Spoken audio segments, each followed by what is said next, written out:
Eu, de antemão, já quero pedir à igreja que tenha um pouquinho de paciência e compreensão comigo nesta noite, que eu até estou desconfiado que já estou com um pouquinho de febre, estou sentindo frio nesse calorão aí, não sei se é porque eu estava direto no ar ali,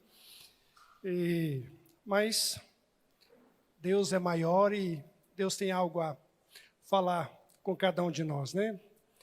O que aconteceu é que meu cunhado já veio de São Paulo semana passada, ficou 2 semanas conosco, ele já veio com uma gripe forte. Aí depois a Isabela, nossa neta, pegou uma gripe forte. Aí a Joyce, a nossa filha, também pegou uma gripe forte. Aí o pai aqui não podia ficar de fora, também pegou essa gripe, né? Mas infelizmente, né, nós seres humanos estamos sujeitos também à enfermidade, né? Neste mundo passais por aflições. Então, uma das aflições é as enfermidades, mas Deus seja louvado, né? Mas, amada igreja, eu quero estar compartilhando esta noite com vocês, lá no Evangelho de João, capítulo 1, dos versículos 35 ao 42. Evangelho de João, capítulo 1, 35 ao 42.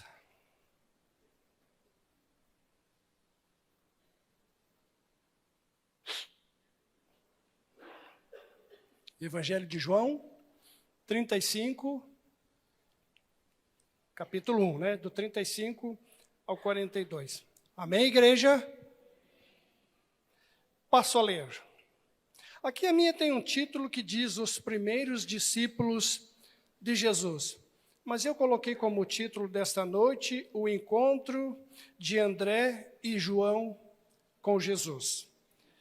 Passo a ler. Diz assim: No dia seguinte, João estava ali novamente com 2 dos seus discípulos. Quando viu Jesus passando, disse: Vejam, é o Cordeiro de Deus. Ouvindo dizer isso, os 2 discípulos seguiram Jesus. Voltando-se e vendo Jesus que os 2 o seguiam, perguntou-lhes: O que vocês querem? Eles disseram: Rabi, que significa mestre, onde estás hospedado?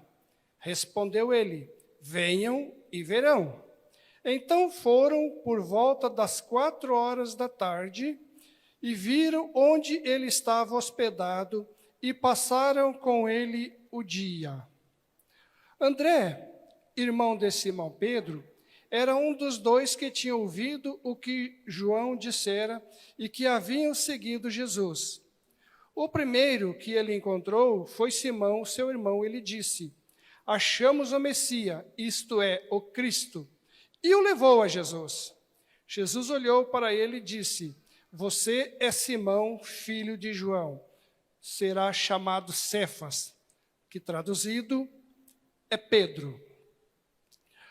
Então, amada igreja, como nós queremos estar, esse mês, como eu já disse antes, está falando sobre pessoas que tiveram o encontro com Jesus.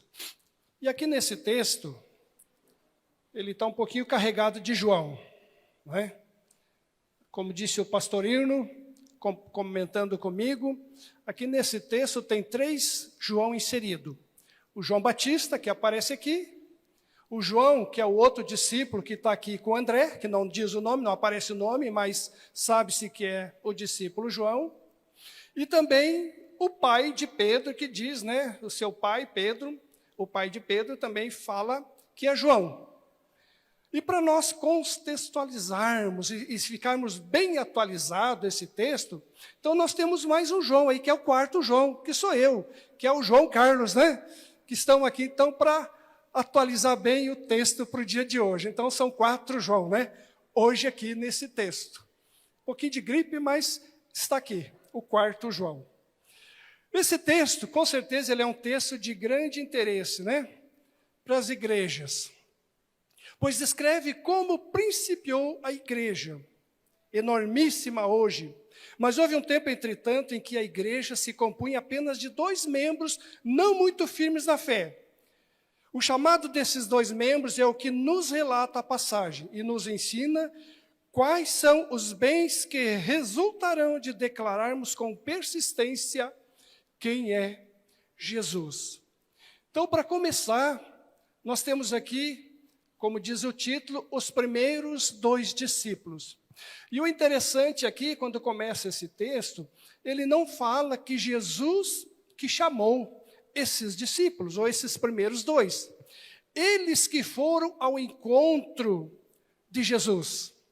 Eles que procuraram, eles que tiveram a iniciativa, mas a partir de um testemunho, a partir de alguém que estava apontando para Jesus, que era João Batista. Porque o texto começa dizendo, no dia seguinte. Por que no dia seguinte? Porque se nós olharmos um pouco antes, nos versículos anteriores, também tem ali, diz no dia seguinte, acho que lá no versículo 29, se eu não estou enganado, quando Jesus também estava passando, e João Batista já apontou e mostrou, eis aí o Cordeiro de Deus que tira o pecado do mundo. Só que desta primeira vez, parece que ninguém dá importância, ninguém dá bola, não chama atenção e ninguém se desperta por aquela palavra que João Batista está apontando para Jesus, dizendo, olha, esse é o Cordeiro de Deus que tira o pecado do mundo. Agora, no dia seguinte, que provavelmente João Batista já tinha um lugar onde devia ficar ali diariamente pregando, exortando e talvez também batizando, e agora ele está lá de novo, só que agora tem 2, além de outros seguidores de João Batista, mas tem 2 especial que estão aqui e que de novo Jesus vai passando. E de novo João Batista aponta, eis o Cordeiro de Deus. Para os judeus, eles entendiam perfeitamente o que Jesus estava querendo dizer.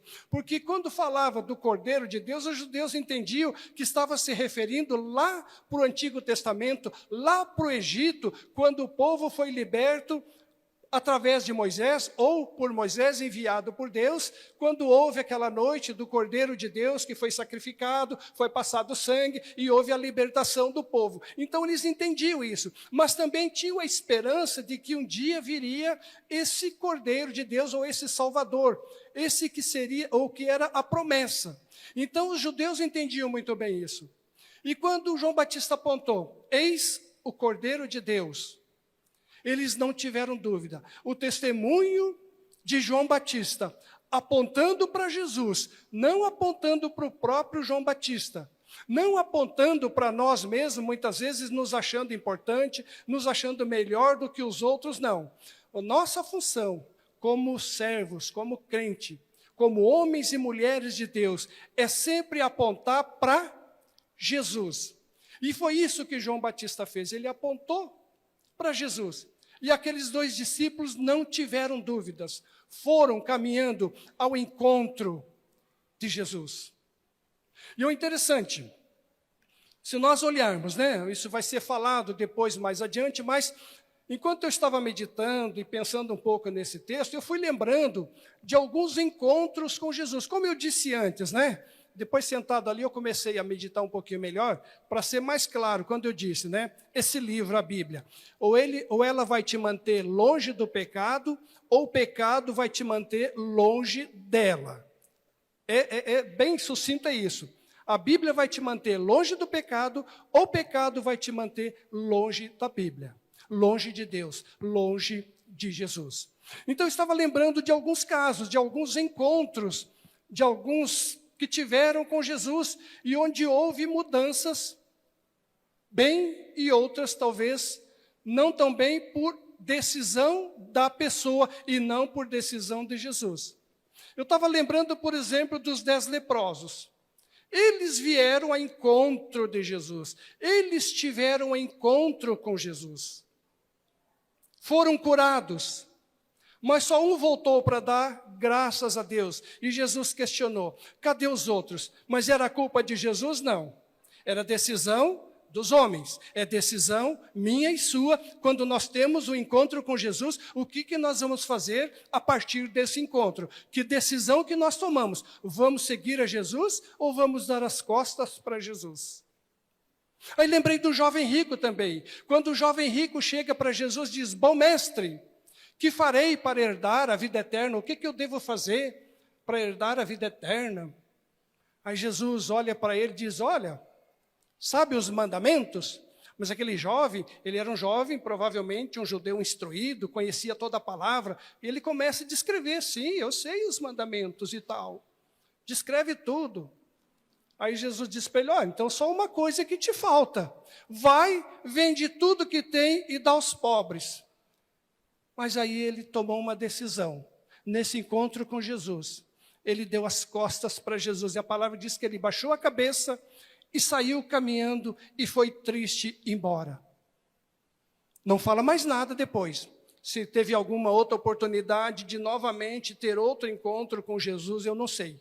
A palavra não nos traz mais sobre esse jovem. Mas a partir desse texto nos dá a entender que ele jogou fora a sua oportunidade desse encontro com Jesus. E agora eu estou lembrando aqui, para as coisas práticas do nosso dia a dia, eu estou lembrando de um outro João agora, que se chama João Batista da Silva, que mora lá no Rio Grande do Sul. Nosso amigo, irmão na fé. E há mais, sei lá, uns 40 anos atrás, quando os meus cabelos ainda eram pretos, eu lembro bem, e nós trabalhávamos junto, eu, João Carlos, e esse irmão, João Batista, e ele ainda não conhecia Jesus. E ele tinha uma namorada, hoje a esposa dele, que se chama Beloni. E nós trabalhávamos junto. E ele morava perto da minha casa. Então nós íamos e voltávamos junto do trabalho. Mas eu já conhecia Jesus, porque eu já tinha tido um encontro com Jesus. Porque a Elza, minha esposa, e a irmã dela, já tinham falado de Jesus para mim, tinham apresentado Jesus para mim, e eu tinha tomado a decisão de seguir e andar com Jesus. Então eu agora conhecia quem era esse Jesus. Então quando eu estou indo embora com esse irmão, ele disse para mim, conversando comigo, disse, João, hoje à noite eu vou com a minha esposa, nós vamos aí numa mulher, numa cartomante, e que ela lê sorte, não sei mais o quê, porque eu e a minha namorada, na época, hoje esposa, Beloni era namorada dele, e disse, nós estamos passando por um problema, então eu fiquei sabendo dessa mulher, diz que ela dá conselho, que ela resolve alguns problemas de namorado e tal, então eu vou com ela lá hoje à noite, para conversar com ela, para tentar solucionar os nossos problemas. Bom, eu conhecia Jesus, e eu sabia do que ela estava falando era contra, o que ele estava falando era contra os ensinamentos de Jesus. O que eu tinha que fazer naquela hora, como um servo de Deus, como alguém que conhecia Jesus? Naquele momento, eu tinha que apontar para Jesus, para a vida daquele irmão, daquele homem. E eu disse para ele, João, amigo, colega, eu tenho uma proposta melhor para te fazer. Como assim, João? Eu disse, em vez de você ir lá nessa tal dessa mulher que você está dizendo que vai hoje à noite com a sua namorada, com a Beloni, porque eu também conheci a namorada dele, você não quer fazer o contrário? Vão lá em casa hoje à noite. Pega ela, vai lá em casa, faz uma visita para nós, eu e a Elza, e nós queremos aí conversar com vocês. Graças a Deus, eles foram. Nós falamos de Jesus, nós apontamos para eles que a solução era Jesus. E eles tomaram a decisão, naquela noite, por Jesus. E hoje, já mais de 40 anos, eles estão firmes ainda em Cristo. Os seus filhos estão firmes em Cristo. E eu fico pensando, se eu tivesse me calado naquele dia, se não tivesse apontado para Jesus, quem seria talvez João Batista hoje? Se a Elza e sua irmã não tivesse apontado para mim, em direção a Jesus, mostrando Jesus, será que eu estaria aqui esta noite? Então eu comecei a pensar e lembrar de algumas situações, de onde muitas vezes nós temos a chance de mostrar e apontar para as pessoas a Jesus Cristo, mas deixamos passar por timidez, por medo, por insegurança, ou por dúvida na nossa fé, eu não sei quais os motivos, que muitas vezes nós deixamos. Mas quando João Batista disse, né, eis o Cordeiro de Deus, ninguém tomou uma posição, mas na segunda vez, alguém tomou uma posição. E dois homens foram ao encontro de Jesus. E esse é um segredo de quando nós encontramos Jesus, já começar pela nossa casa, começar pelos nossos, apresentando Jesus para as pessoas, indicando. E quando eles vão seguindo, eles estão indo. E quando chegam diante de Jesus, aqui pelo menos a partir do capítulo 1, é a primeira coisa que Jesus se manifesta. O que Jesus fala para eles? O que diz ali no texto? Quando eles estão atrás de Jesus? O que buscais? Os dois vêm atrás de Jesus. Vamos imaginar a cena. Jesus vai passando. João Batista diz, olha, eis ali quem está passando. É o Cordeiro de Deus. E aí os dois vão seguindo, acompanhando. Jesus está indo, caminhando. De repente ele percebe que alguém está seguindo. Ele olha para trás. E aqueles dois, eu imagino, param, meio assustado. Jesus provavelmente, imaginando, isso não está no texto, eu estou imaginando a cena. Jesus de repente para, fica olhando para eles também. E eles meio assustados. De repente, a primeira coisa que Jesus fala, o que buscais? Primeira manifestação de Jesus nesse texto, o que buscais? Eu pergunto para você hoje, para quem teve sexta-feira à noite aqui com o pastor Joel, ele falou um pouquinho sobre essa questão, né, que Deus amou primeiro, inclusive usou um pouquinho, né, sobre a comunidade, sobre aquelas pessoas que estavam aqui, o que te trouxe aqui, por que você veio aqui, por que eu vim lá do Rio Grande do Sul para Três Lagoas. Mas a pergunta que eu faço é a mesma que Jesus fez. O que você veio buscar aqui no templo essa noite? O que você veio buscar? Responda para si mesmo, pensa um pouquinho. Você podia estar em casa, com a família, com os filhos. Podia estar, quem sabe, olhando uma televisão, não sei. Quem sabe numa lancheria, pizzaria. Mas você veio aqui. A pergunta é, por que você veio aqui essa noite? O que você veio buscar? Jesus fez essa pergunta. O que buscais? Porque muitas vezes na nossa vida tem pessoas que passam uma vida inteira em busca de algumas coisas. Estou em busca de sucesso, estou em busca de uma profissão rendosa, estou em busca de uma família, estou em busca de bênçãos, em busca de bens materiais. Muitas vezes parece que o mundo é uma vitrine ou é um supermercado onde nós sempre estamos em busca de alguma coisa. Ou quem sabe uma concessionária, onde estamos em busca de um carro novo, um carro bonito, carro do ano. Não estou dizendo que é errado isso, né? Tanto é que o carro que eu tenho, quando eu comprei, era zero.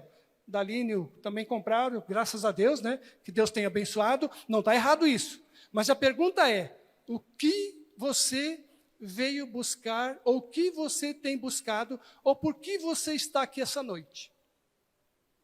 O que você tem buscado? É a pergunta que é feita. O que buscais?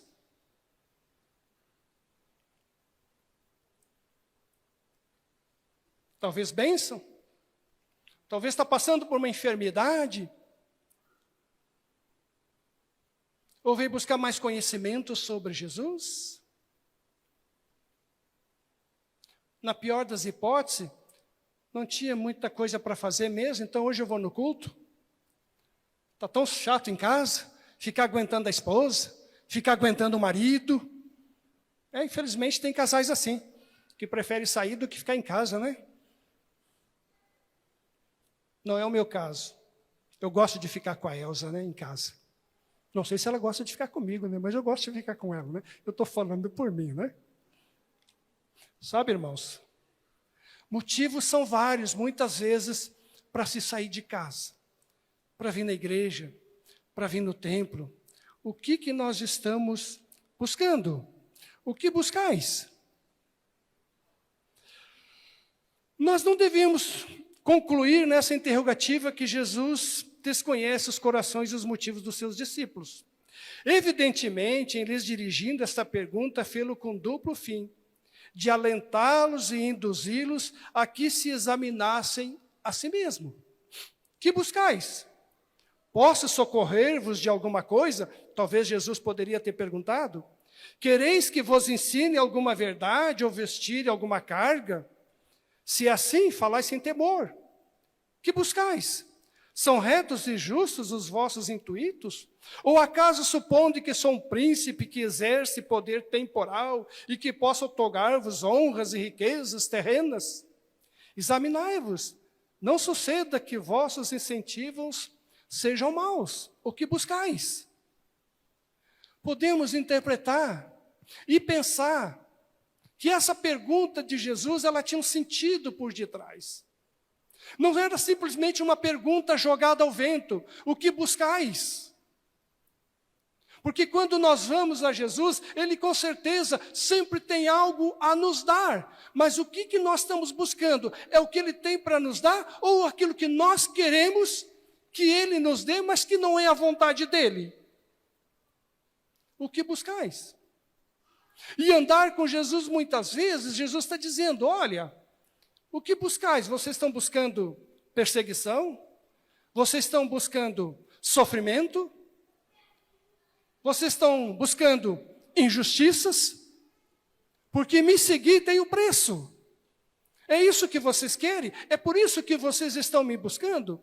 Porque Jesus e Deus é de perguntas. Isso já começa lá no Éden. Quando Adão e Eva desobedecem. Quando Deus vai ao encontro deles. E já pergunta, como que vocês sabem do bem e do mal? Quem lhes falou? Quem lhes revelou isso? Quem disse isso para vocês? Como vocês sabem disso? Como vocês aprenderam isso? O que buscais? Nós temos que ter a certeza de quando nós vamos a Jesus, o que nós queremos de Jesus? Crescer na fé? Firmar os nossos pés na palavra e em Jesus, nas promessas de Deus? E não só olhando para as bênçãos? É uma pergunta simples. O que buscais? Onde você mora? Jesus, eles perguntam depois, né? Onde você mora? Quando eles respondem quem? Eles respondem quem eles buscam, não é? O mestre. Eles reconhecem Jesus, o mestre. Eles reconhecem Jesus, a autoridade de Deus. Eles reconhecem que Jesus tem algo diferente quando eles chegam até Jesus. Quando Jesus faz essa pergunta para eles. Eles dizem o mestre, né, que quer dizer rabi, ou aquele que ensina, ou aquele que tem o conhecimento, aquele que tem a sabedoria, aquele que vem de Deus, aquele que tem algo a nos ensinar. O que buscais? A igreja tem algo a ensinar para você? É isso que você tem buscado? O louvor tem algo a ensinar para você? É isso que você tem buscado? O que buscais? E aí faz a pergunta, depois que responde, onde você mora? Aí Jesus disse, vinde e vede. Aí o convite é mais oficial. Mas quando eles perguntam, aonde você mora? Provavelmente eles também tinham uma intenção por detrás desta pergunta. Quando você pergunta para alguém onde você mora, um amigo, alguém que você conhece, é só por curiosidade ou você tem intenção de fazer uma visita? Você tem intenção de conviver, de ter uma comunhão com essa pessoa? De ter um papo particular com essa pessoa? Provavelmente eles tinham esse interesse de agora estar mais perto de Jesus, de saber onde ele mora, onde ele reside, onde ele estava vivendo, para ter um momento de comunhão, de intimidade, de um papo particular com Jesus, de ouvir de Jesus quem ele era, o que ele tinha para ensinar, já que eles tinham reconhecido nele o mestre. É esse o motivo que também nos leva a conhecer e a chegar à casa de Deus, o templo, onde nós aprendemos, onde podemos ter comunhão uns com os outros.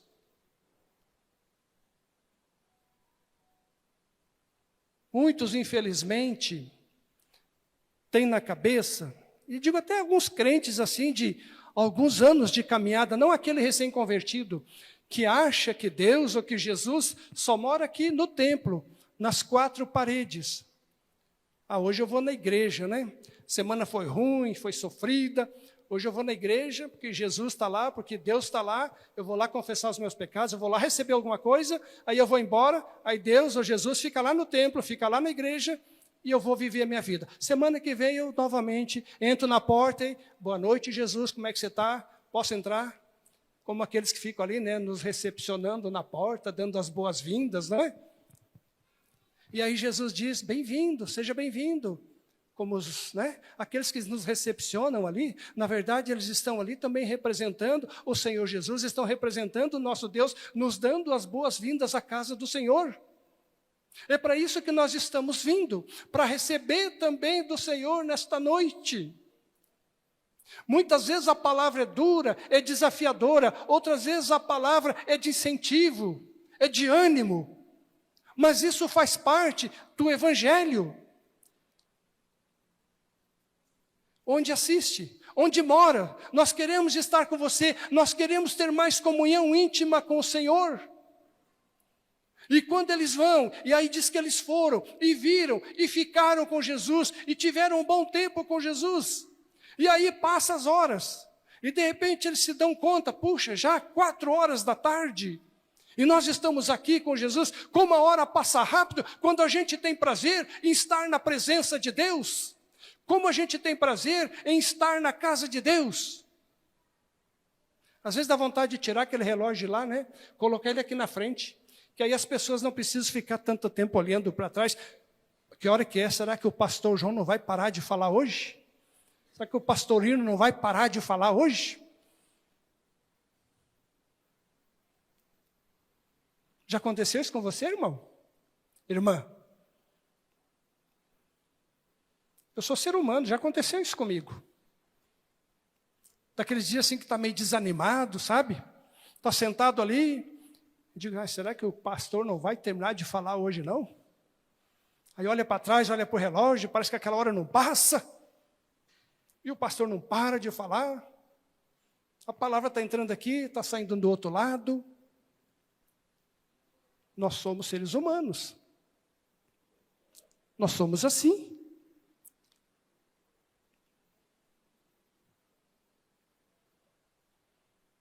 Onde assiste? Onde moras? Nós queremos estar com você. Nós queremos estar na sua presença. Nós queremos ter comunhão com o Senhor. Por isso nós estamos te seguindo. Por isso nós estamos aqui. Nós estamos dispostos a pagar o preço contigo, Jesus. E a hora passou. E de repente, diz o texto que André se deu conta que a hora já tinha avançado. E ele lembra do seu irmão, do Simão. E provavelmente, Simão já tinha ouvido falar também do prometido, do Messias. E ele lembra do irmão, que provavelmente já estava em busca e à procura desse tal mestre, desse tal Messias, desse tal prometido. Onde tem muitos aí fora que ainda hoje estão à procura desse Salvador, desse Senhor, tentando resolver os seus problemas e muitas vezes não sabem onde encontrar, e estão procurando em lugares errados, e muitas vezes por nossa culpa, culpa da igreja, que não tem ido lá fora anunciar, que não tem ido lá fora pregar, depois que teve um encontro com Jesus. Mas foi o que André fez. A primeira coisa que tocou no seu coração, a partir desse encontro com Jesus, ele viu que não podia mais ficar quieto, que ele agora tinha uma tarefa de passar adiante, de chamar outras pessoas e apontar Jesus, de indicar Jesus. E diz o texto que ele foi lá e chamou seu irmão Pedro, filho de João. Jesus disse isso, né? Pedro, filho de João. E ele traz... Agora fico imaginando, mais uma vez, se André tivesse se acomodado, como muitos crentes nos dias de hoje, ouve a palavra de Deus, têm um encontro com Jesus, mas vivem crentes agente secreto, que ninguém sabe que ele é um crente. Ele não fala, ele não testemunha para as outras pessoas, ele não testemunha em casa, não testemunha no seu trabalho, não testemunha lá no seu dia a dia onde está, porque não sabe que ele é um crente. E às vezes está ali precisando de um socorro, precisando de uma palavra amiga, precisando de que alguém apresente Jesus, e às vezes está do seu lado e você está quieto, calado. Ou está do meu lado e eu estou quieto, calado, e não falo, e não testemunho. Mas André chamou o seu irmão Pedro. E para quem conhece um pouquinho a vida de Pedro, algum tempo depois, na descida do Espírito Santo, depois Pedro, numa pregação, diz que houve de mais de 3.000 convertidos numa só pregação de Pedro. Imagina se Pedro não tivesse sido conduzido a Jesus, se André tivesse se calado, se André não tivesse se preocupado com a sua família e com seu irmão, a partir desse encontro com Jesus. E é isso que o Senhor espera de nós hoje, igreja. Que eu e você não sejamos meros espectadores que vem aqui, senta, assiste o pregador e vai para casa, semana que vem eu volto. Alguns até participam das células, graças a Deus por isso. Mas nem todos ainda estão engajados em células. Alguns até têm aversão às células. Mas eu posso dizer para você, irmão, célula é uma bênção. Se você for de coração aberto e deixar Jesus falar com você através da célula, através do compartilhar dos irmãos, ela pode ser uma bênção na sua vida e na sua família e na sua casa, onde recebe muitas vezes o grupo ali reunido. Se ele não tivesse falado de Pedro, e eu fico pensando na minha vida, se a Elza e a sua irmã não tivessem falado de Jesus para mim, quem seria eu hoje? Onde eu estaria hoje? E eu olho para muitos de vocês aí, que através do nosso testemunho, chegaram a Cristo. E através do testemunho de vocês já têm conseguido levar outras pessoas a Cristo. Eu lembro aqui de uma menina, a Tininha. Eu já vi que ela deu um sorriso lá, né? Vocês não sabem quem é. Alguns talvez até sabem quem é a Tininha, né? Ela está aqui no nosso meio. Se ela quiser depois falar para vocês que é a Tininha, que o apelido dela é Tininha, ok. Mas eu lembro dela, vou dar umas dicas aí, né? Mas eu lembro dela criança, participando conosco lá no Bela Vista. Aí era Tininha, né? Era uma menina esperta, atenciosa no Evangelho. A Elza, mais esperta ainda, já logo começou a colocar ela como ajudante, né? Para ajudar nas crianças ali, ajudar a distribuir algumas coisas, organizar, às vezes até talvez contar alguma historinha. E a Tininha está até hoje no nosso meio.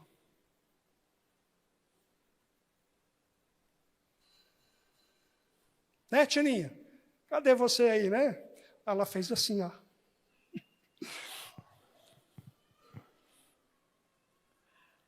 Sabe, irmãos, essas alegrias da Cleonice também, que está aí, já falei da Cleonice algumas vezes, né, Cleonice?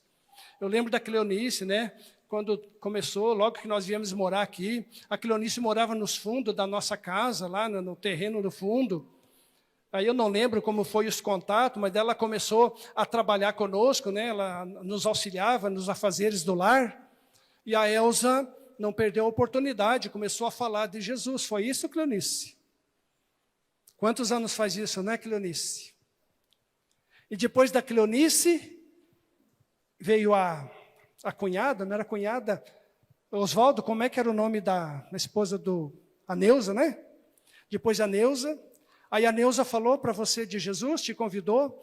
Então, gente, sabe, eu estou aqui falando e começo a lembrar de histórias. Se eu não tivesse vindo, se alguém não tivesse me apresentado a Jesus, como é importante isso, é alegria para mim de saber que pessoas têm chego à fé porque eu disse sim, porque eu fui ao encontro de Jesus e permaneço até hoje caminhando com Ele. E não sou diferente da igreja que está aqui hoje reunido. Eu também tenho problemas, também tive dificuldades, tive vontade algumas vezes de desistir, de chutar o balde.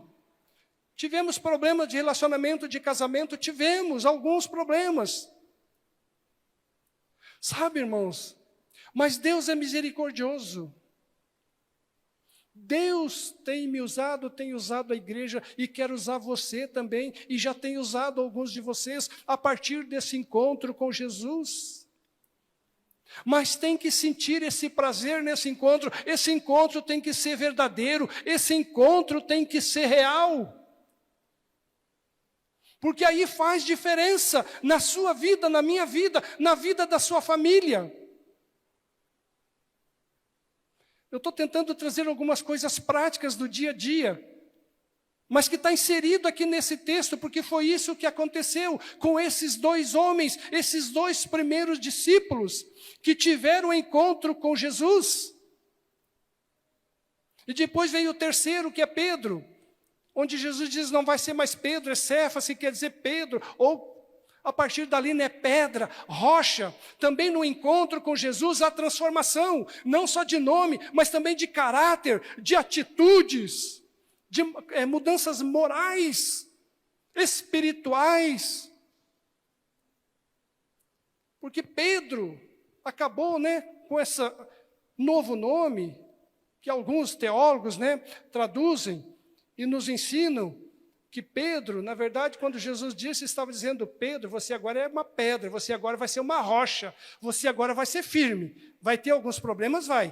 Talvez, né, Jesus já imaginando, um dia você vai me negar, Pedro, mas você vai continuar firme, você vai ser uma rocha. Você vai ser um exemplo para a igreja. E Pedro foi. E através de Pedro, muitos chegaram à fé. A igreja de Jesus hoje, em parte, é constituída talvez através do testemunho de Pedro. Que buscais? Onde moras? Onde assistes? Tu não é mais João, tu é agora um servo. Tu não é mais Oswaldo, você agora é um servo. Você não é mais agora Anice, agora é Cleonice, né? É uma serva. E problemas e dificuldades vocês tiveram. Heraldo, lembra do Heraldo quando começou a chegar? Primeiros filhos, né, Heraldo? Você já compartilhou isso, né? Chegou todo desconfiado. Deixa eu ver o que esse povo está ensinando aí para os meus filhos. Tá certo? Acho que o dever de pai e mãe é ir lá ver onde é que os filhos estão indo, que igreja que é essa que estão ensinando. Esse é o dever de todo pai e de toda mãe. Mas que bom que vieram. Aí tiveram um encontro com Jesus também. Glória a Deus por isso. E estão firmes até hoje. Agora, você que está aqui, eu, como pastor, sexta-feira aqui, falou, né, o pastor Joel, que muitas vezes a gente tem esse encontro, né, com Jesus, que maravilhoso, que palavra maravilhosa, que bênção, a partir de hoje vai ser tudo diferente na minha vida. Mas chegou da porta para fora, parece que esquece tudo, né? Como ele mesmo brincou, né? Já sai o marido brigando com a esposa, às vezes já sai os dois reclamando, já xingando, mas não acabou de sair do culto, parece que já esquece. Porque muitas vezes as decisões são emocionais. E a nossa decisão ela tem que ser com convicção de que eu quero mudança na minha vida, eu quero ser diferente. Esse encontro com Jesus tem que marcar e tem que ser diferente na minha vida. E com certeza, se você abrir o seu coração, vai ser. Foi assim na vida de Paulo. Perseguia a igreja, mas quando teve um encontro com Jesus, caiu um homem que perseguia e levantou um homem que passou a ser perseguido. Levantou um novo homem, um homem diferente, porque ele teve um encontro com Jesus naquela queda. Ele ouviu a voz de Jesus quando disse, Saulo, Saulo, por que me persegues? E naquela mesma hora, já Paulo responde diferente. Ele já faz uma pergunta de sabedoria. Quem és tu, Senhor? Sabe, esses são os verdadeiros encontros com Jesus. Nós vamos ter oportunidade no decorrer aí das semanas, estar ouvindo mais um pouco sobre pessoas que tiveram um encontro com Jesus. E o que aconteceu a partir desse encontro. Você que já teve um encontro com Jesus, como era a sua vida e como ela é hoje. Tem algumas coisas para acertar ainda, talvez tenha, mas busque em Jesus acertar a sua vida. Há um hino que diz, né, amanhã pode ser muito tarde. Não é isso?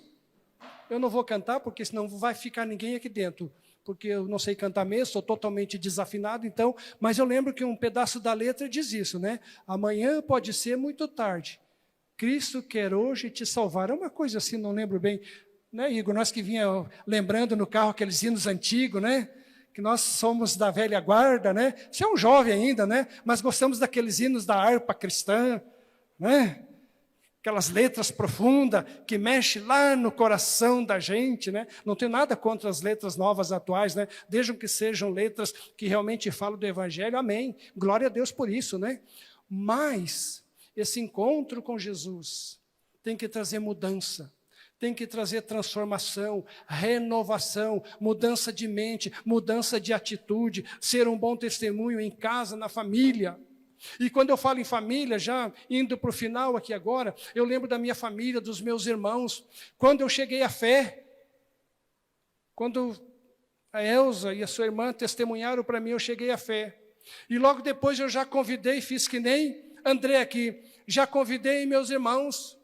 Aí o meu irmão, um belo dia, nós conversando em casa, e ele me perguntou, João, é verdade que na Bíblia fala alguma coisa sobre os finais dos tempos? Oh, glória a Deus, né? Abriu a portinha, e eu não perdi tempo. Já fui lá, peguei a Bíblia, lá em Mateus, algumas coisas, e ele começou a ler, e aquilo mexeu com ele. Hoje, né, já mais também aí de 30 anos, ele está firme na fé, só que está na Assembleia de Deus. Glória a Deus por isso, né? É firme na fé, ele é um obreiro, ele é um pregador do Evangelho também, é dirigente na igreja, está firme na fé. Depois as minhas irmãs também, hoje também estão firmes na fé. Tiveram na Assembleia de Deus, aí por motivos de locomoção, ser mais perto e tal. Hoje elas estão num outro ministério, que eu, na verdade, não sei o nome. Então estão lá minhas irmãs, minha sobrinha. Aí o meu irmão mais novo era o mais duro, era o mais cascudo, né? Era duro mesmo. Ele não está aqui, então eu vou falar dele, né? Mas se ele tivesse que eu ia falar igual. Ignorante, né? No sentido da palavra legítima mesmo, né? O meu irmão, assim, bem ignorante. Acha que é dono de tudo, que é o sabe tudo, que ele é o sabichão, que tudo ele sabia. E a gente falava do Evangelho, ele não dava muita importância, mas ele teve um encontro com Jesus de maneira doída e sofrida. Porque eles tinham um filho só. E esse filho gostava muito de carro, de correr. E uma bela noite, esse filho, com 20 anos de idade, foi numa festa quando vinha voltando lá na BR-116, no Rio Grande do Sul, por volta das 3 horas de madrugada, devia estar, segundo os peritos, devia estar lá a 150, 160 por hora, daquele Honda Civic. Não sei o que aconteceu, que ele se perdeu, bateu num poste, ele estava provavelmente sem cinto, ele foi jogado do outro lado da pista, junto no carro tinha mais 2 jovens, segundo a polícia e o socorrista, e um daqueles jovens só não morreu, porque quando bateu no poste, arrebentou aqueles fios, e um fio ficou balançando, e quando aquele fio balançava, batia num dos jovens, batia nele e dava uma descarga elétrica nele. E essa descarga elétrica manteve aquele jovem vivo. O outro teve menos ferimento, mas o meu sobrinho veio a óbito, filho único do casal. Depois ele me disse, né, e fiquei também, a minha irmã também depois compartilhando, assim que enterraram o filho, o primeiro pensamento deles foi de morte, de suicídio. Eles não tinham mais prazer na vida, mas graças a Deus que vizinho deles tinha um pastor da Assembleia de Deus, e esse pastor se aproximou do meu irmão, da minha cunhada, e começou a acompanhar eles, e dar assistência, e não deixou eles sozinhos. E hoje, graças a Deus, meu irmão está firme na igreja, está fazendo o curso teológico na igreja, a minha cunhada canta no coral e de vez em quando ele compartilha algumas coisas comigo. Foi pela dor, mas ele teve um encontro com Jesus. Sabe, são histórias que eu vou lembrando de pessoas que tiveram encontro com Jesus e que a vida foi mudada, que a vida foi transformada. Algumas vezes até doído, assim como a história do meu irmão. Mas graças a Deus hoje ele está firme em Jesus. Então, irmãos, para finalizar, o que você quer? O que buscais? Espero que você tenha, a cada final de semana e a cada dia, buscando sempre a presença do Senhor, mas para você crescer na fé, para você crescer na oração, para você crescer na maturidade espiritual, para que você possa estar sempre preparado, como diz a palavra, para dar resposta a todo aquele que pedir razão da sua fé, que você saiba por que você crê, em quem você crê, que Deus que você crê, e que você possa estar ajudando outros a chegar à fé também. Amém, igreja?